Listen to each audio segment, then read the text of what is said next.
Hello and welcome to RuggaMatrix International, episode 231. I'm your host, Juro Sen, and this is Ben Kimber. Good evening, Juro.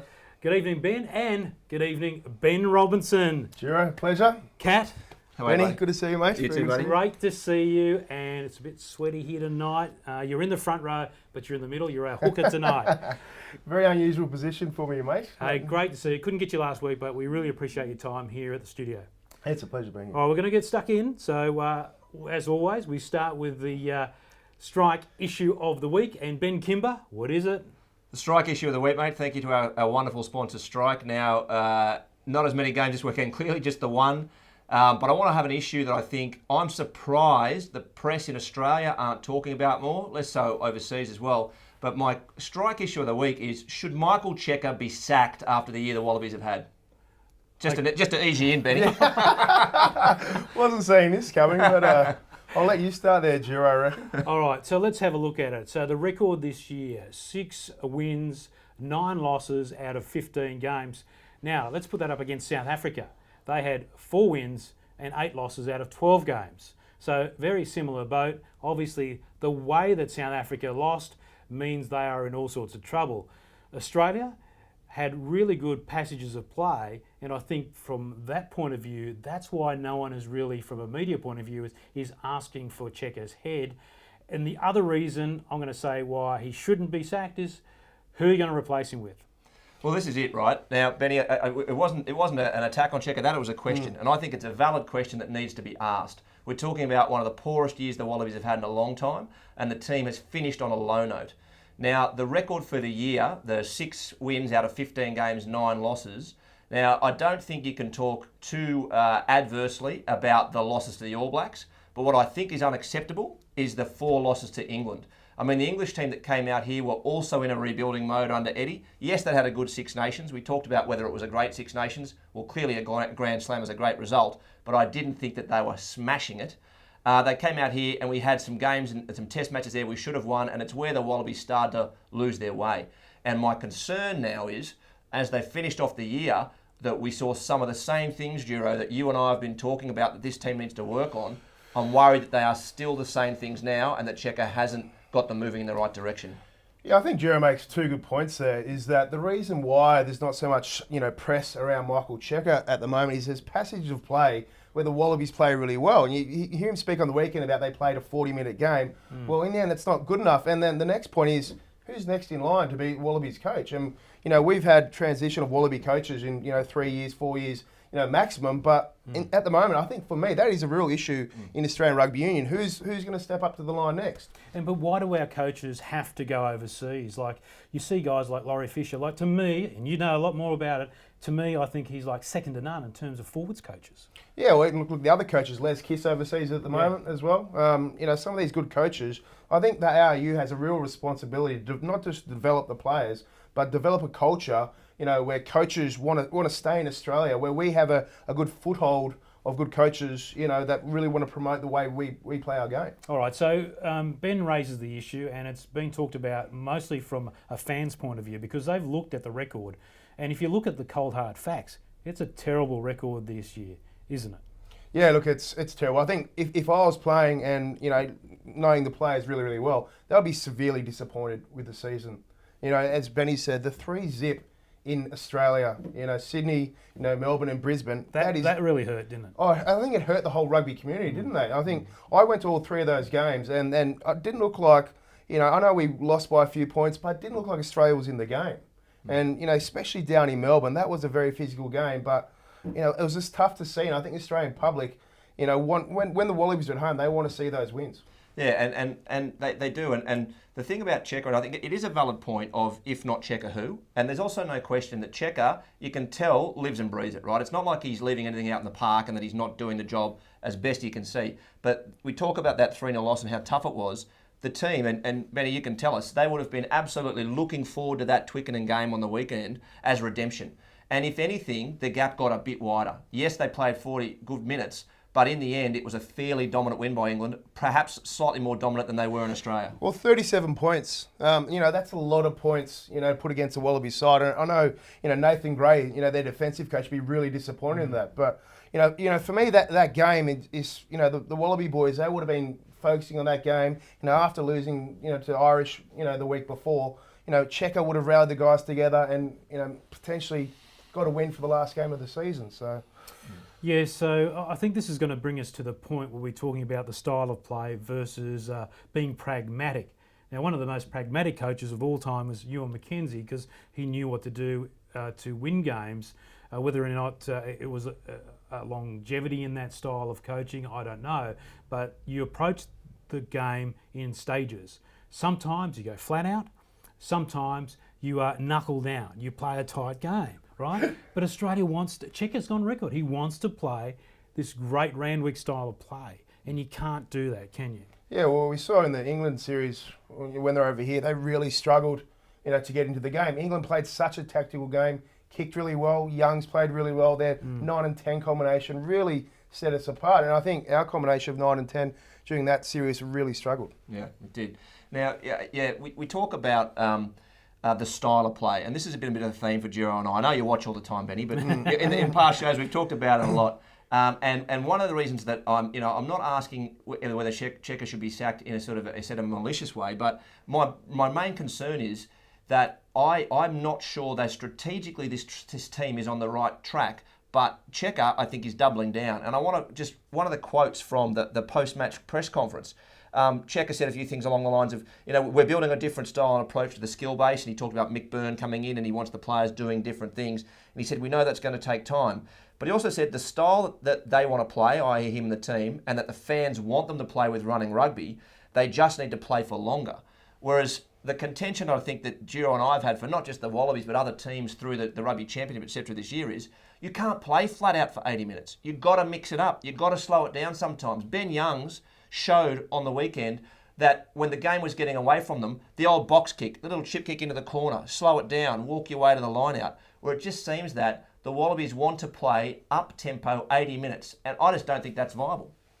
Yeah, playing under Michael, that's not all or nothing, but Michael plays that up-tempo style, up-tempo style of play, and you saw on the weekend the plays have a lot of structured plays where the David Pocock pass, where you could see it was a set-up play, but the pass was just not on. So I think for me, Michael, for me personally, he's the best coach in Australia has got at the moment. He's got a good system. He's got a good, set of plays the way he wants to play. But when you fall away from that, when you have a player who's might not have that much experience, that's where you see the cracks in the game. All right. So, but Ben, you've played in many teams that played different styles, and so the point we want to get to is can you play that up-tempo game for 80 minutes? And clearly the All Blacks don't do that, do they? Because they can set a defensive line and keep you out.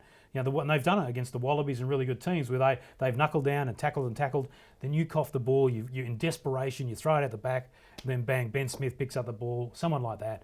And all of a sudden they do that 3 times, and you've lost the game by 7 tries. So it's not possible, Ben, is it? Yeah, look, I still feel like it is. I think if you look at the 37 points, you can't win a game, getting scored by that amount of points. Yeah. Michael Cheika's way of playing, the way he gets his troops together, is a successful way. We've seen that before. But at the moment, the players who are in the squad at the moment, they're just not fulfilling it. All right, so what do you do in the meantime? Because he can't lose tests to try and chase his ideal.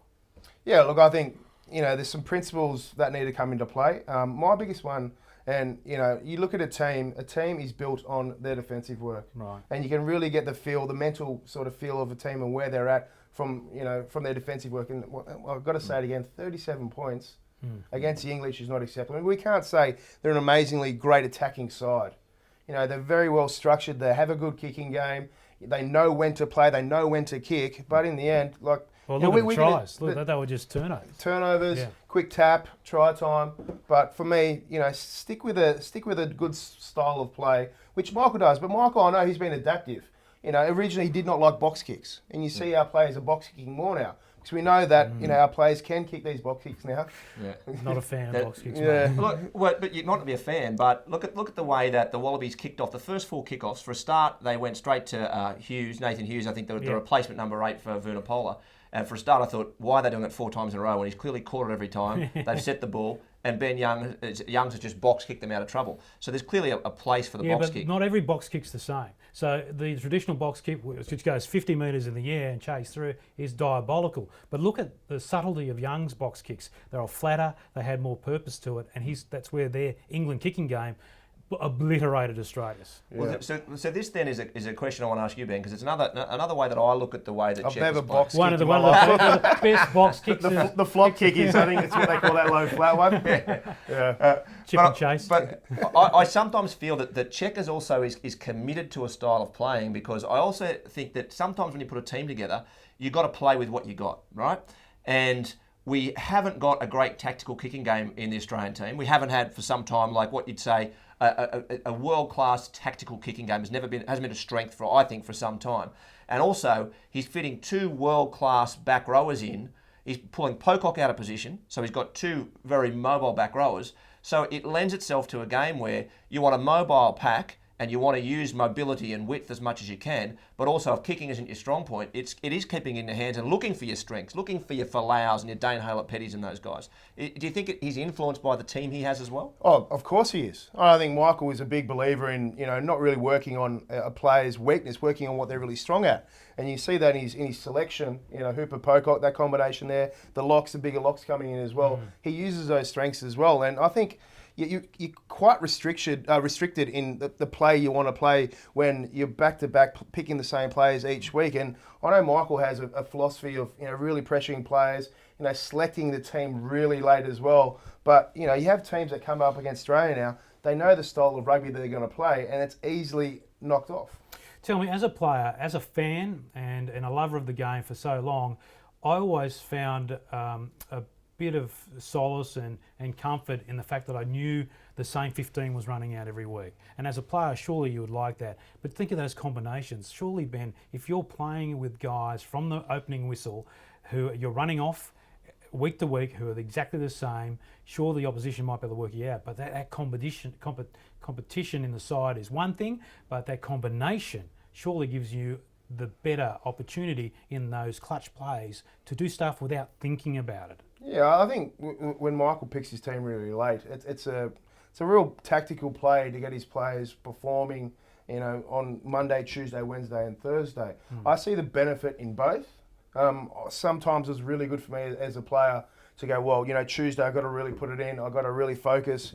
And then, under, other coaches, Robbie Deans, Ewan McKenzie, they'll pick the team on the Sunday, and then those combinations come really well. It's really hard for me to say, do it this way or do it this way. It's Michael Cheika at the moment, picking the team late, having those combinations come together at a late notice. And, for me, it's really tough as a player to say which is best. I was going to say, Ben, but it's not working. Whatever Australia's doing is not working. Yeah.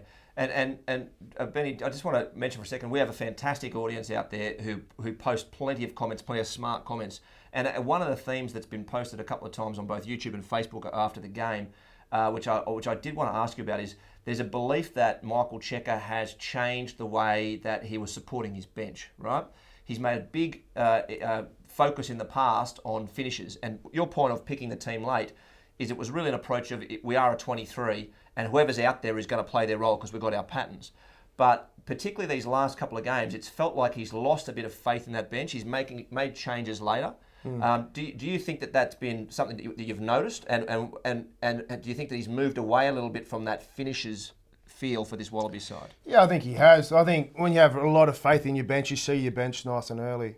You look at games where Michael's pulled on his bench at an early stage, the team's been doing really well. So, his faith that he has in his 15 needs to, come through the other 8 players as well and in the bench. But as you said, the language with Michael Cheika with his bench is they're the finishers. They're meant to come along and finish the game. And I think, in previous games, the finishers have not been doing their jobs. Yeah. And there's another point I want to make about this, and it's, I think Nick Phipps did not have a happy game against England. And before we talk about that, I think, one of the questions I've had about Cheika this year is his selections, and has he lost it at the selection table a few times in the teams he's picked tactically and where they're going. But I think if you know that you're probably not going to have Genia in the final game, I thought it was a tough call on a bloke who we know didn't have a happy 3 games against England, Phipps, where over here he was called out as the guy that England put most pressure on. The England game was looming large on the horizon, right? We knew that was the final game. And then in the Ireland game on the line, he didn't get a look in. He kept Guinea out there for 80. And I just think that was not a great vote of confidence for a player who the next week had to step up and be the man and try to put to bed 3 tests in June. I mean, how would it play on your mind as a player, whether you get on the park or not, how you're feeling the next week? Yeah, look, it's very tough for Nick. I know Nick very personally well, really good guy. And, it's very disappointing for him not to be in that starting side. Against Ireland, the games leading up to it. But it's such a good point. Rugby players want to play rugby. They don't want to sit there and train all the time. They get a lot of go forward. They get a lot of action from actually being out there and playing as well. And, not having Nick in that Irish game would have really hurt his confidence. And especially coming up against the English, their 9-10 combination after their success in Australia, he would have been struggling. We saw it on the weekend. He did struggle out there, and I don't think it's all the fault of his own. Yeah. All right, so selection-wise, it's the big issue of our time, and it seems to be Australia always dealing with 2 great sevens and fitting them in the team. So Michael Hooper is an outstanding player, and of course David Pocock. Now, this is not the first time. I remember going way back when I was Wallabies media manager. We had George Smith and Phil Waugh, and we threw them on the side of the scrums at those times as well. It changes the game a bit. It certainly does with line out and scrum. What are your thoughts on the fact that Cheika is getting 2 world-class players in there, but should you be playing a pure 7 and a guy who plays 6 who's a big bigger? I think initially around the line, I don't reckon it has much influence whatsoever. I think the way that Pocock jumped doesn't affect the line out whatsoever. They both took an early line out actually in the game. What I think it affects is just the mental attitude of having another big number 6 like a Rocky Yelsem who can carry the ball nice and hard. And I'm not saying those players can't do that, but I think if you're the English and you look at Hooper and Pocock, you think, they're just going to be fetchers over the ball. I know Hooper can carry really well, but Pocock, but just that, that physical presence of a 120 kilo number 6, who can jump and who can carry it forward, is. So the question here, Ben, is it worth? Are you sacrificing too much by having 2 sevens? Without bringing in maybe a 6 who's not world class, but having that big heavy hitter? Yeah, I think you are. I definitely think you are. I think, but for me, it's like, who do you drop? Well, that's the tough call. That's where Michael's at the moment going, well, I can't drop Hooper. I can't drop Pocock. They're amazing at the moment. But, to your guys' point, it's probably the theme of the night. Something has to change, doesn't it? Something has to happen. Well, that's is the given, isn't it? After a year like that, something has to change. It can't just be mindset. Something has to be mixed up more. Well, the decision's made for him next year with David Pocock, isn't it? Because he's not going to be here. So sabbatical. Yes. Very well paid sabbatical. Did you read that? SMH report. He's getting $750,000 for 3 1-hour meetings next year. Yeah, that's from the ARU. Get me on that money. I can, and sabbaticals are a good thing, and we can go into those in coming weeks. But the New Zealanders do that better than anyone else, and I expect it might be a sabbatical, but I think Kieran Reid's going to get a good rest next year. Needs a big rest. And we needs talked about a big that. one. So let's talk about the Australian scrum went all right, I thought, against England when it needed to. What did you think? Yeah, I thought they were really strong. I think having Stephen Moore in there, who's 120 test matches now, I think having his experience in there. Second most capped Wallaby of all time. Yeah.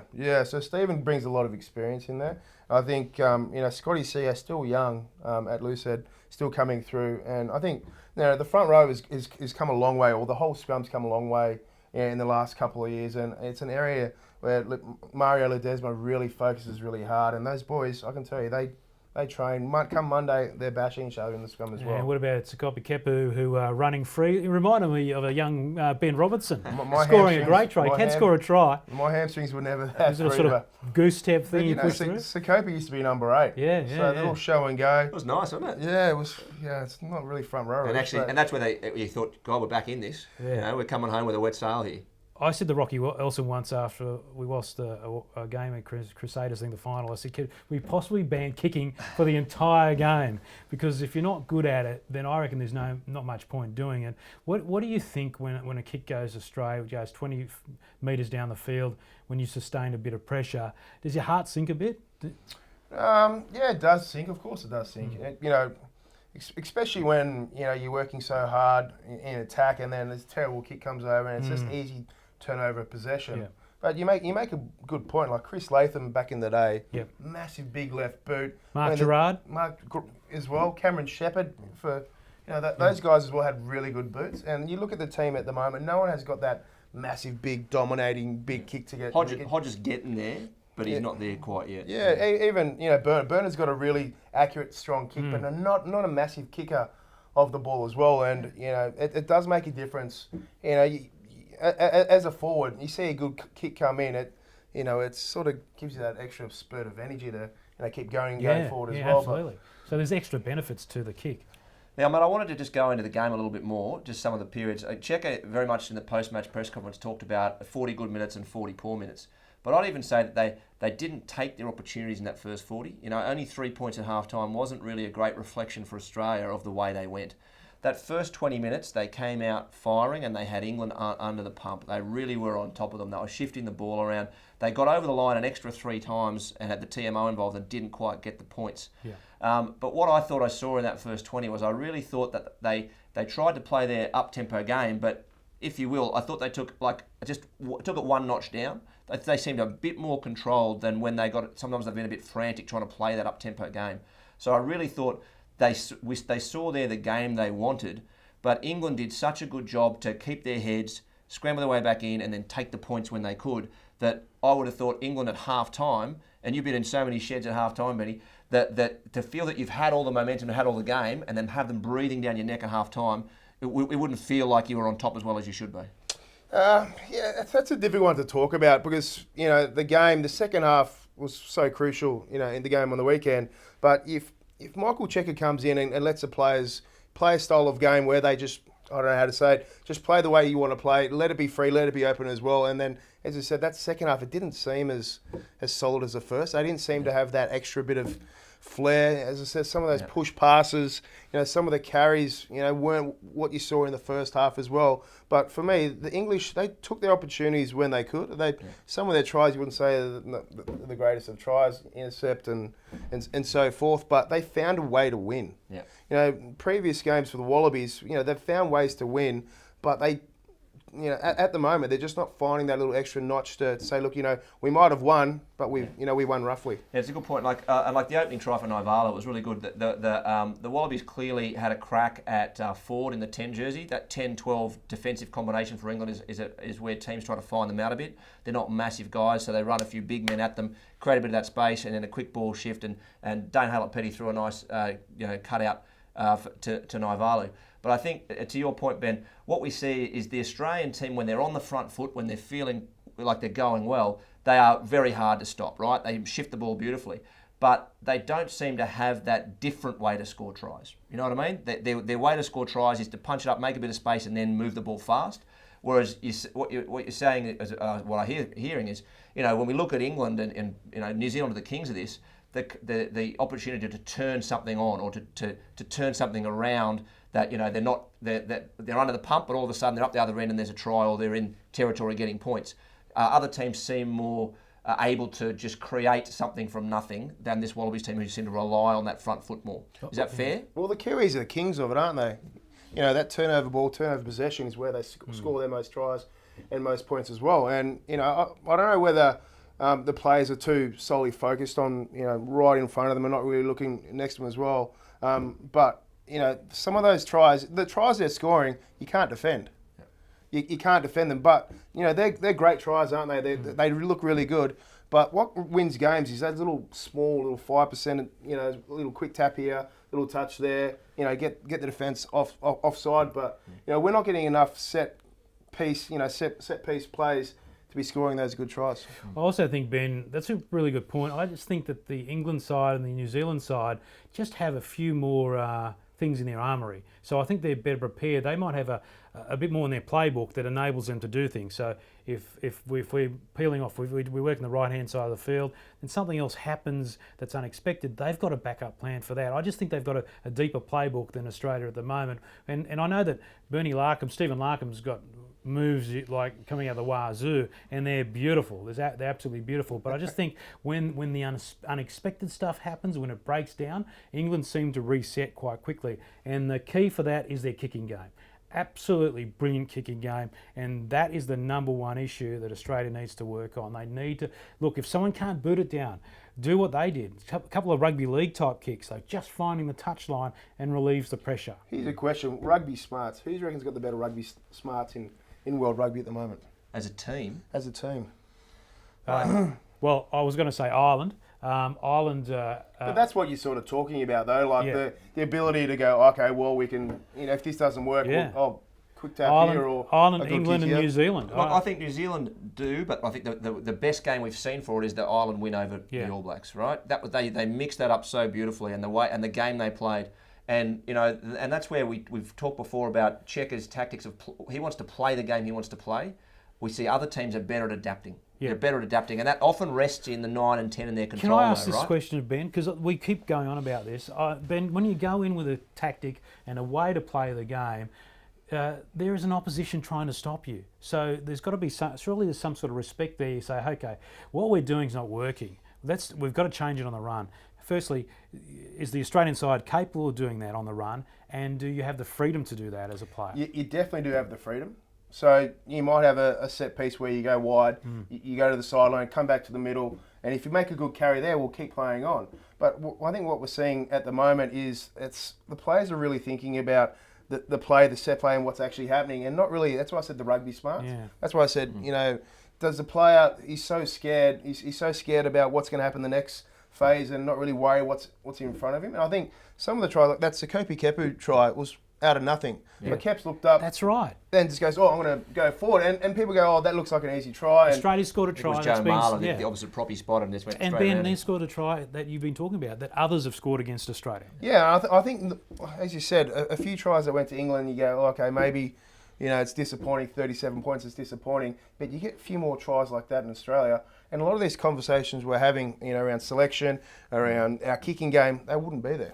Okay, we're going to go to strike comments. Comments? Yeah. You want to do that now? Can I just ask you a question? Do you hate it? I hate it when people say that Australia are a bunch of whingers. Do I hate it when people say that? I absolutely hate that straight away. I don't think we are a bunch of whingers. How do you react to a loss then, personally? After a game? Not really well at all. Yeah. I don't go out. I think it's the Australian way. You don't go out there and whinge and complain. Yeah. You get along and do it. I think other teams in the past have been very strategic in the way they've spoken to the press, spoken to the media, spoken to the referees to get a different outcome the next game. But I think, for the Australians, it's like, suck it up. We're going to be better. You want to be better the next game. And it's not just in rugby, it's in whatever you do in life as well. But, I don't like hearing that. Yeah, well said. Yeah, great. So before we do the comments, I just want to wrap up where we opened with the strike issue of the week, because there was a few points I wanted to make out of the game to wrap that up. When I said, and I think we've touched on it as well. Look, I think Cheika won't be sacked and probably shouldn't be, but I think it's more the state of Australian rugby than his performance so far. I think it's dead right. There's no natural successor. There's concern at AU headquarters about funds and all those kinds of things. I think he's going to get more of a go than he probably would have if the game had been healthier. I think he'd have been under vastly more pressure if there was funds flying everywhere and we had 4 or 5 super coaches who were chomping at the bit to get a crack at it, right? Yeah. So he will survive, but I think the way it's gone this year, and one of those reasons is I want to see him do better at the selection table. I don't think Nick Phipps deserved that start for England after the way he's played this year. He finally moved Spate out after 3 or 4 pretty average games. Yeah. Took him a while to get there. So he's very loyal, and I think sometimes he sticks with players too long. He should have tried someone else at half. But conversely, with the second row this year, he went through a massive amount of combos. So I just think his selection table work has been a factor in the team's performance. And I think that's got to be sorted out. And so the team around him needs more say, from what I see from the outside. But he's going to get another crack, but he's a lucky man to get it. And you see New Zealand were vulnerable too with their selections for the Chicago test, where when you stuff around with selection, you're going to get bit. And with Scott Fardy too, we want to see him in the side too. Why isn't he playing? Or why isn't he in a regular 6? Yeah, I don't know why Michael's gone off him for. Because he's abrasive. He's a big fella. Has a go. Yeah, for me, I was going to say it again. Scott Fardy's got rugby smarts. Yeah. You can see him. He knows the game really well. He knows the breakdown really well. He's great in the line out as well, and then can turn the game on a dime straight away. So I think it's been a terrible year for the Wallabies. They've really struggled. The boys are on holidays now, but come next year, I think we're going to see a lot of strange selections. There's great signs. There's great signs, but they shouldn't be happy with it. They shouldn't be just saying, "Yeah, it was okay." It should be filthy that they lost so many tests. 9 tests. Yeah. Oh man, 9 tests. And one small positive is Cheika was much calmer in the post-match press conference. I think there's been too much whinging in the post-match press conference. Yeah, clear change. He was very changed. He was very clear, calm and collected. He didn't talk about the refs, even though I think he seemed too petulant ahead of the game again when he declined to see Yarko Pepper. Yeah. Like he didn't even go to the meeting. He said, "Oh, there's nothing to be gained there." I don't think he's handling that well. Oh, well, he went back at Eddie too with the non-Australian staff, but I reckon he probably destroyed his hotel room afterwards when no one was looking. No, look, we think Cheika's a great guy. He's absolutely great, and all the Australian players are. But we've got to call it how we see it, and we don't think it was a great year in terms of results. All right, Strike. Viewer comments. All right, thank you for those who posted questions for the big man next to me, and I just want to say what a pleasure. That's Ben. The big man, this big man. I just want to say what a pleasure it is to have Benny in. I, as a rugby journo, started covering Benny when he was a King's prop way back at the start of his career. And I'd like to claim that I was the first journo to write about him. I think I was talent spotting back then, so I'll claim that, Benny. I'll give that to you, Benny. All right, thanks, mate. Thanks, mate. A few questions from our viewers. A lot of great regular viewers, as I said, and please, guys, like it, share it out, subscribe to the channel. First up, Shifty Zim, one of our regulars. Shifty. What would you personally rate as the high point of your career? Waratahs title or something else? Waratahs title is up there. I think the first time you pull on a gold jersey is very special. I was lucky enough to get a start. I had the number 1 jersey, and I had players like George Gregan, Stephen Larkham come up to me and shake my hand and go, "Congratulations." So for me, that's a highlight of my career. And of course, you're the most capped Waratah of all time. Yeah, that was pretty special, taking over from Phil War. Yeah, to be filthy. Very filthy. Yeah. Kima Pedro, with your experience, would you like to see any changes to scrums, rucks or mauls, or anything from a player perspective? Do you think there's any more safety that's needed in those? Yeah, look, I think for me, you've really taken out the impact and the collision of the scrum. I think a lot of front rowers come in now with good body shape and they can get away with it. I didn't see that many injuries when it was a real collision. So I think that uniqueness of the scrum is going away from where it originally started when they were, probably 10 metres apart and flying in, which I'm not saying it's the right thing to do. Hit. But, there's the unique thing about rugby is it caters for all shapes, all sizes, and seeing that scrum, I love seeing it. Like, I love watching the scrum. I know a lot of viewers out there don't like it, but I see that there's so many tactics. We could probably have another 5 episodes straight in a row on RuggaMatrix and ScrummaMatrix. But for me, we could do a whole show on the scrum, I reckon. Oh, we definitely can. All right. And also bring back some rucking as well. Yes. Not rough, not rucking towards the head, but a few sprigs to get a few of those. So to answer Kimo, what you've done is you're saying they've probably gone a little bit too far for some of these things. Yeah, I agree with that. Yeah, I think they're getting a little bit too safety conscious, I think. Sweet. To our Seni Kauchira, who do you think is the best player worldwide playing your position internationally today? Who's the best loose head? Oh, geez, that's a good question. I don't know. I think Scotty Seo's got the potential to be one of the greats. Great.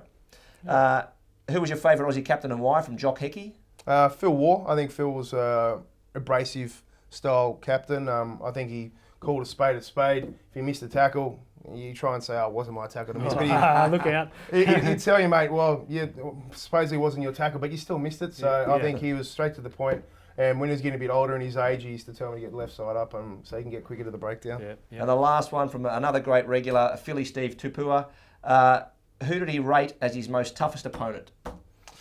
That's a really easy one for me. I think there's a tight head back in the day. I think, Giro, you might have been involved in this, but I packed down against him. He was playing against the Highlanders, and the next day I went and saw Matt Dunning. I said, "Mate, that guy is going to be the hardest guy." It was Carl Heyman. So he was a pretty decent. I was going to ask you, actually, because we talk about forwards these days getting more skills, etc. You were actually really well known for getting over the ball. You were a bit like an extra loose forward sometimes, and you were pilfering a lot. But you've got a really traditional props body shape. Whereas Carl Hammond was 6'4", I think, wasn't he? Yeah. Does body shape play a big part in being a front rower? If a 6'4" bloke can do it, or someone your size? Yeah, it definitely does. I played with Carl Heyman in the Barbarians last year. We played against Samoa. Oh, yes. We had a great time together and had some great scrums together as well. But you could it both definitely do chip and kicks. Yeah, Chip well, kicks. there's no chip kicks. But there's a few beers before the game and after the game. But it definitely does. I mean, he worked a long time on his craft to get it where he was. But I caught it sort of right at the peak of his career, and my neck and back hasn't been the same since. All right, so it's sad to see you retired, Ben, but it's great to have you on the show. Appreciate you coming to RuggaMatrix, mate. Really good to see you. Mate, excellent to see you, buddy. Cheers. All right, there he is, Benn Robinson, forming the front row.